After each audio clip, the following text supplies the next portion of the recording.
être différente hein. Il peut être emporté par son humilité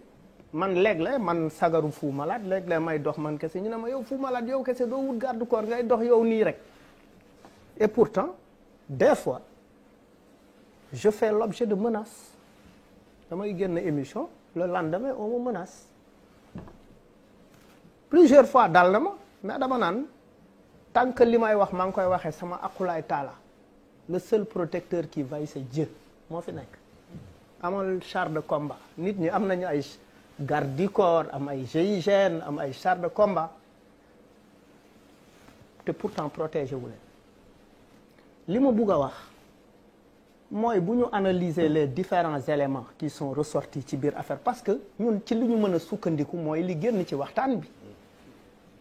li ci génn il y a eu des procès-verbaux qui ont échappé ces procès-verbaux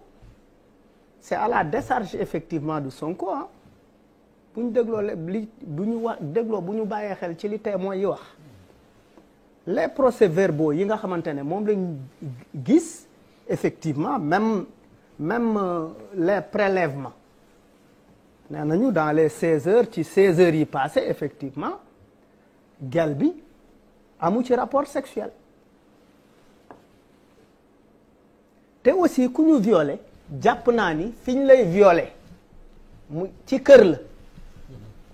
nit ñi dinañ dégg nga yuuxu di nga def un peu de résistance parce que fu ñu waxee viol rek mooy dañ maa forcer liñ may def bëgguma ko bu fekkee mag nga bu fekkee xale nga peut-être mun nañ ne affaire bi dafa xat duggul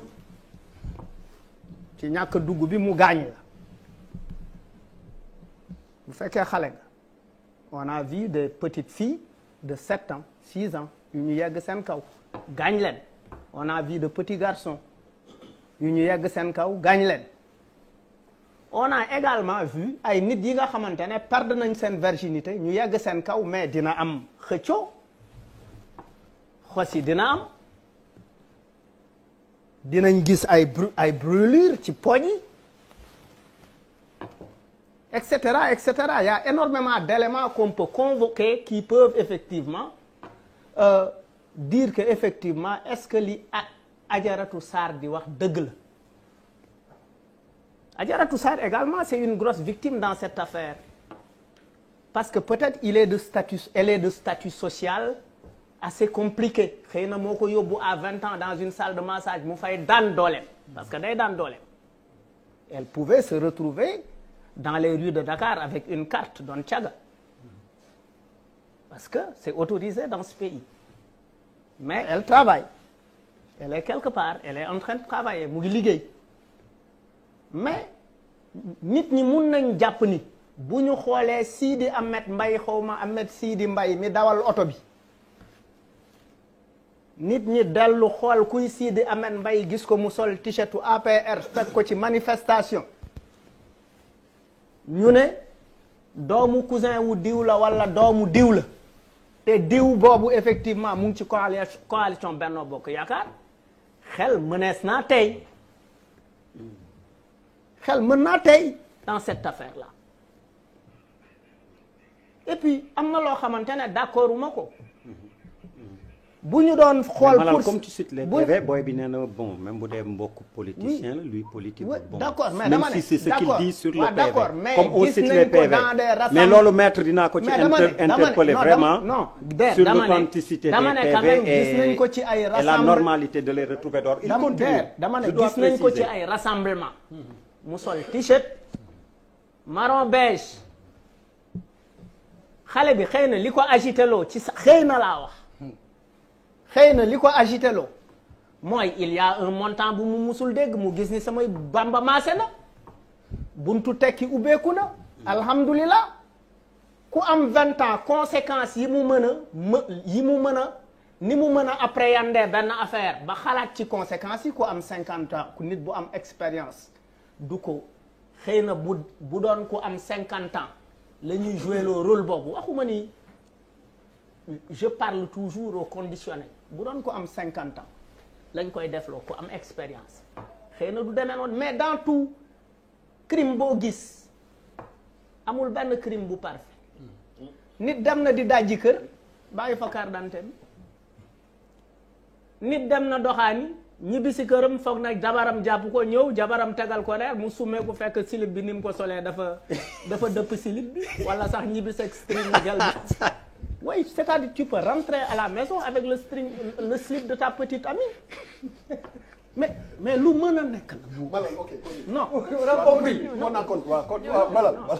on parle d'une affaire. waaw d'accord. parce que affaire bi ñuy waxtaane nii mais li ma gëm mooy bu fekkee il y a des politiques derrière cette affaire la responsabilité c'est de protéger Ousmane Sonko parce que c'est un espoir pour ce pays-là jusque-là lu tax mu nekk un espoir pour ce pays-là mais tous les opposants se sont alignés tout est-ce qu'on presque tous ceux qui s'opposent ñu leen di ceux qui sont ñi gën a ak ki en fait man opposant dafa am opposant actif ak opposant passif si vous me permettez ça le seul opposant actif dans ce pays jàpp naa ni moom la parce que régulièrement il fait des sorties régulièrement effectivement il crée des problèmes à ce pouvoir-là mais kooku dans un pays on a besoin de démocratie dans un pays moderne dans un pays comme le Sénégal dañ ko soxla parce que dañu am ay acquis te acquis yooyu nit ñi tàmbale ko xeex depuis le parti unique c'est-à-dire on a l'impression qu'on va vers le parti unique c'est-à-dire on risque d'aller aux élections sans opposants on risque peut-être ci loolu la ñu bëgg a dugal moo tax nag ndaw ñi war a yeewuwaat parce que chaque génération dans une relative opacité elle découvre sa mission elle choisit de l'accomplir ou de la trahir loolu nag lu ñu war a taxaw la parce que démocratie moo baax ci suñuy ëllëgu doom man je ne souhaite pas que ma petite Véronique ma petite Koumba mon petit Ismaïla et ma petite Habibi juddu dimanche bii laa ko doon tudd bëgguma bàyyi leen héritage u un Sénégal boo xamante ne effectivement démocratie dafa dellu ginnaaw dans cette affaire li ñu ngi seetaan ay affaires yoo et puis dafa am beneen affaire c'est-à-dire depuis presque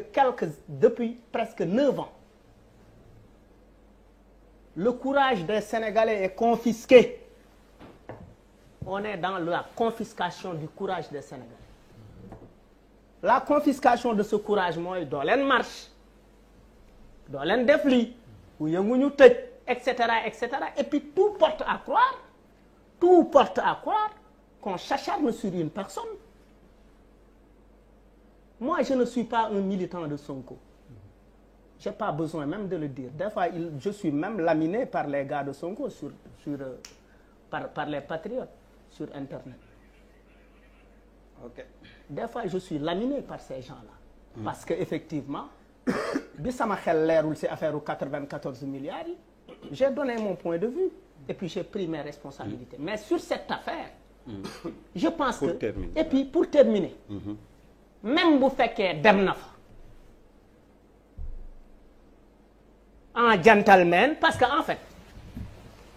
am nañu ay loxo jigéen di yëngal am nañu loxo jigéen yëngalul de man boo may coxotaan may daan man ku ma coxotaan ma daan déet non am na ñoo xamante ne mën nga leen coxotaan fii ba suba am na ñi nga xamante ne pose ongle daane lu leen laal seen catuwen daane lu leen non mais non parce que écoute quand même on parle de salle de massage te ni ñu waxee salle de massage yi mooy que ces salles de massage ne sont pas que des salles de massage oui. Parce que loolu ngeen waxul ci biir wax ji dañ ne salle de massage yi salle de massage plus la salle de massage plus mooy c'est comme quand tu vas dans un restaurant tu commandes ton yaasa ak sa benn Fanta après serveuse bi ne la est-ce que tu veux est-ce que bëgg nga nu mu tuddati sax mooy boo añee ba pare naan sa boisson ba pare liñ la ciy tegal dessert bi mën naa doon banane mën naa doon chocolat mën naa doon tiramisu par exemple pour ñu bëgg tiramisu par exemple c'est-à-dire pour man même bu fekkee dans cette histoire waa ji dem na même bu fekkee seq na ak ndaw si dara fekk du ay affaire de viol ak et cetera il doit